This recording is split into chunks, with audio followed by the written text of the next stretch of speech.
All right, there's really no good way to do this podcast. Either I make it all depressing and then it's all depressing, or I make it inappropriately light and then it's inappropriately light. So I'm just gonna try to power through.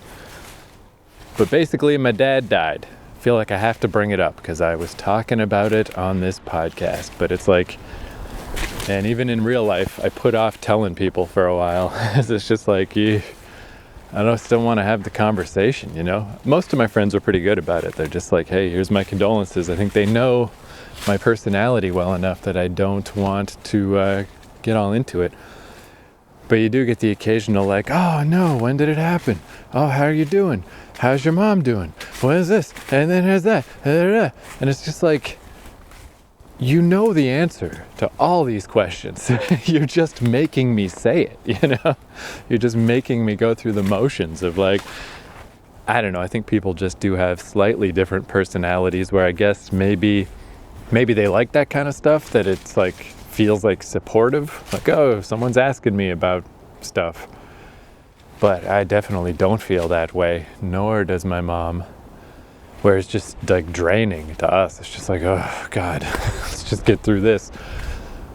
Which, because of COVID, there's not going to be a funeral for my dad. And yeah, it's like we're kind of sort of a little okay with that, you know? We told him before he died, he's aware. And he's like, hey, whatever, dog, I'm going to be dead. So, but yeah, oh man. You know, it's like if I have to do a little speech or something, I guess I got some ideas, but oh man, just imagining that, just seeing face after face, the sad face in front of you, just asking like, oh, how are you doing? It's just draining over and over. It's like, oh man, I'm glad we don't have to do that.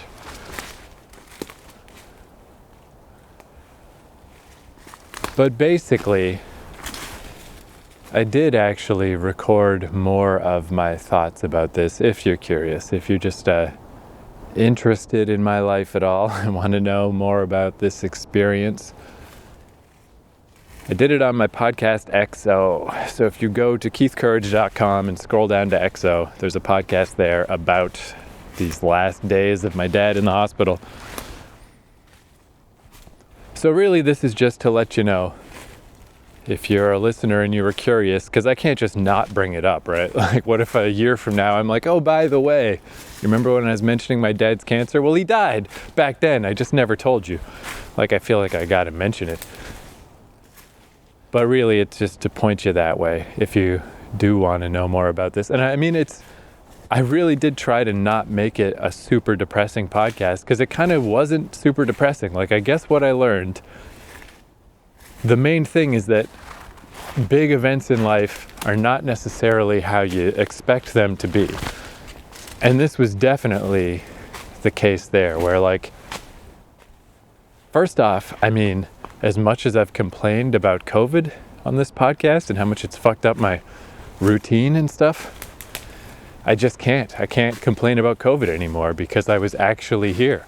I was actually in my hometown, and I got to hang out with my dad in the hospital before he died. And there is 0% chance that would have happened if it wasn't for COVID. Like, all it took was an entire global lockdown to make me be in my hometown. But that's what happened. And that's just kind of weird to think about. Like, for the rest of my life, when I think back to the big crazy COVID pandemic, I'm just not allowed to complain. It's the only reason I was here.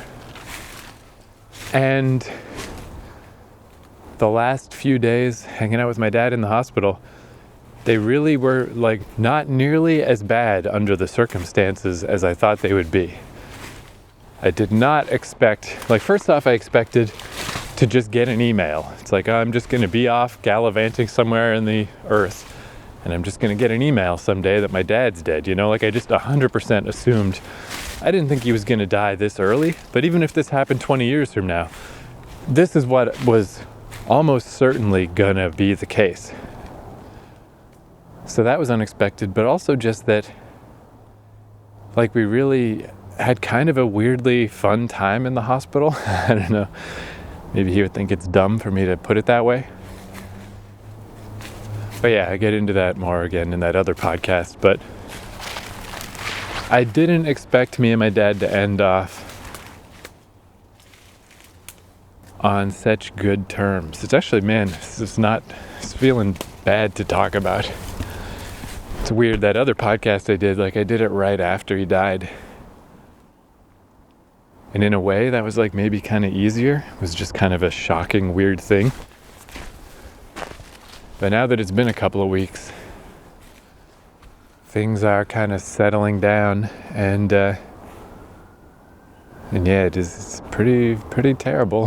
Pretty shitty. But the other thing that I just thought I'd mention, since this is the writing podcast, has like a little addendum to the other podcast I did about my dad. I mean, this just seems so dumb to bring up. It's such a stupid little thing that just it means nothing. It's just not important under the circumstances at all. But just something that I thought I would mention, because way back, I think in the first episode of this podcast, but I mentioned, my whole thing is just to work every day, to make sure you work every day, and just to be certain that you do something and try not to break the chain. And eventually you'll get to the end.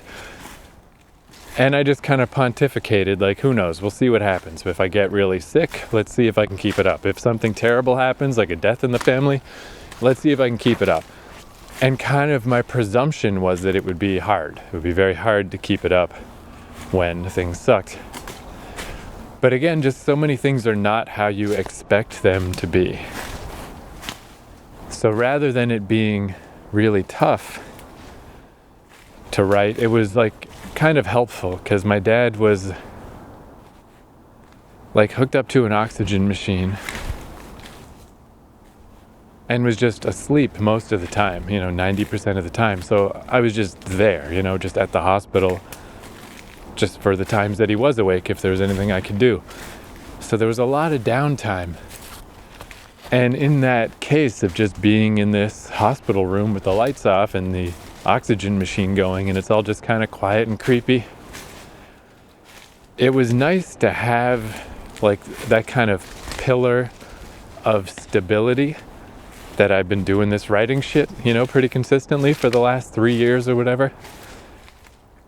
So it was easy to fall back into the routine of just pull the little phone out of my pocket and just work on some writing. It's not like I did a ton, but I did some, and it was just something to do, so I'm not just sitting there. Or even, I don't know, if I sat there and watched TV or read a book or something, this seemed better. Like, this really took my mind off the situation. Like, I could just really remove myself from that environment. Because during those times that he was asleep, it's not helping anyone for me to just dwell on things, So I don't know, I guess it's nice to have not only the consistency of the habit I've built up, but just to even have just this little identity that I've made for myself, that it's like, hey, I'm a writer guy and I'm writing something. And it just feels like it's like in this completely like hopeless situation where there's nothing you can do. It feels more like I have some kind of efficacy, there's something I can have some control over, something in my life that I don't have to just feel like I'm adrift and like I'm lost at sea. It's like, okay, well, at least I can do this. I know how to do this. And specifically, this is just such a weird little thing, because it's just, again, something I'll always remember. Like when I think back to COVID, I'll always think of like, oh yeah, that's when my dad died. I've got this story that I don't know, I honestly know if I'm ever even going to write it, because it's so bleak and so negative. It seems like, I'm amazed I didn't have the idea when I was 17, because it feels like some dumb teenager story.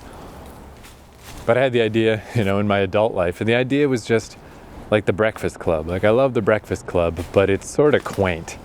These 80s kids and their 80s problems. So much less harsh than even school seemed when I was in school. And it just seems more and more weird now and less applicable.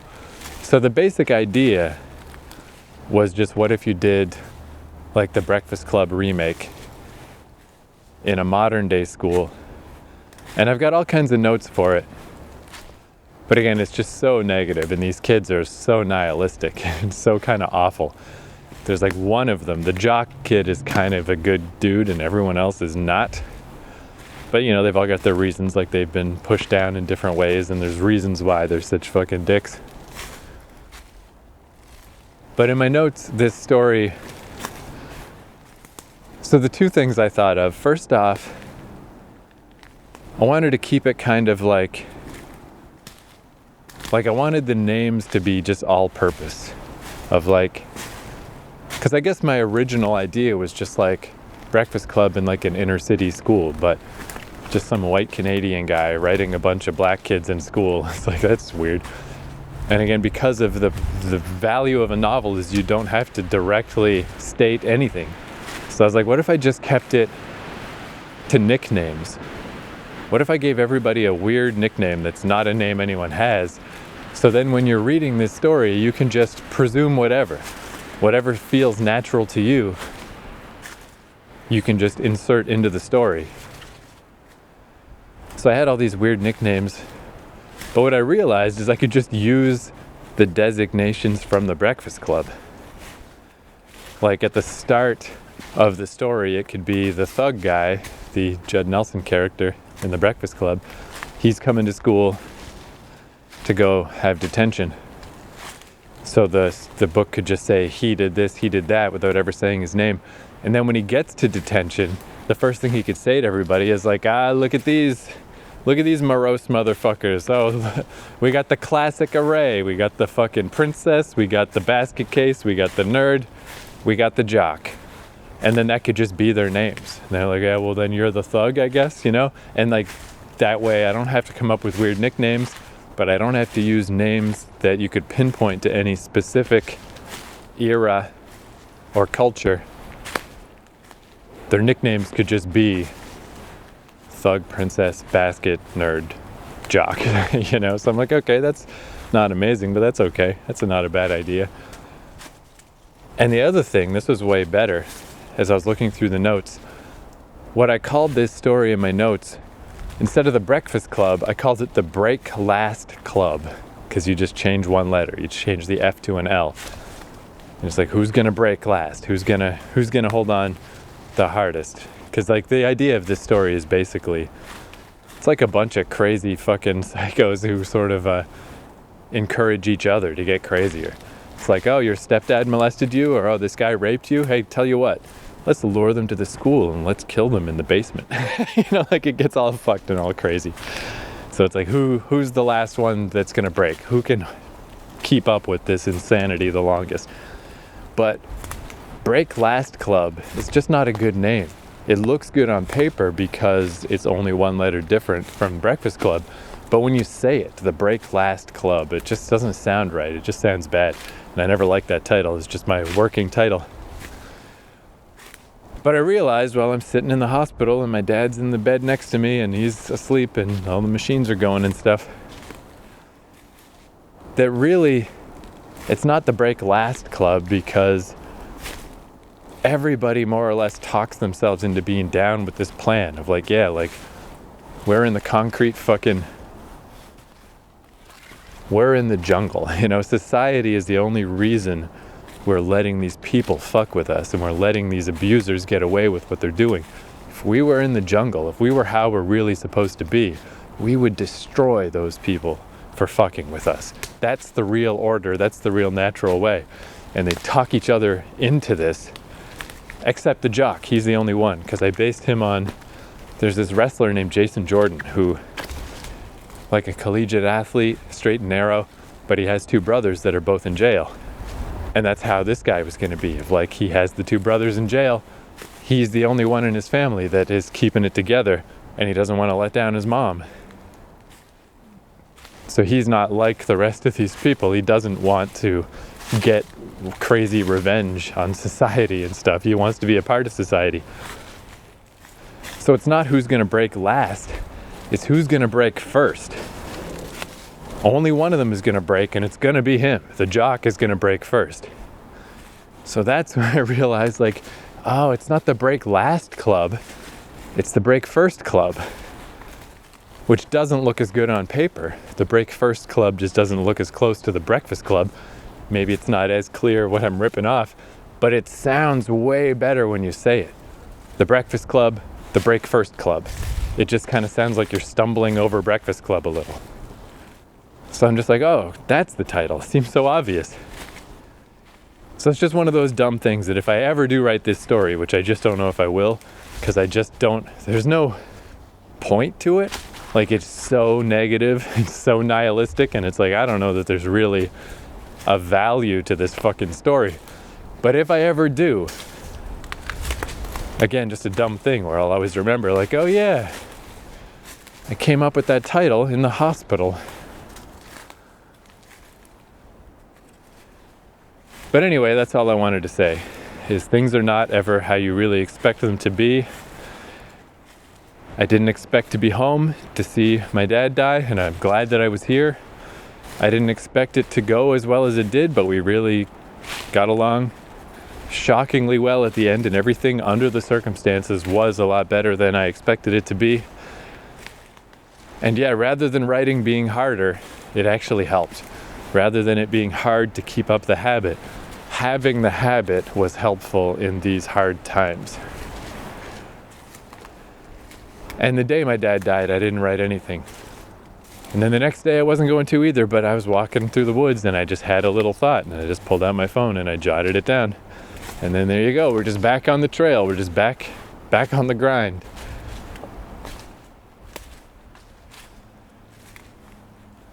So anyway, that's all. If you want to hear more about the harrowing tale of my poor dad dying, just go to keithcourage.com, scroll down to XO, and the episode is called Dad.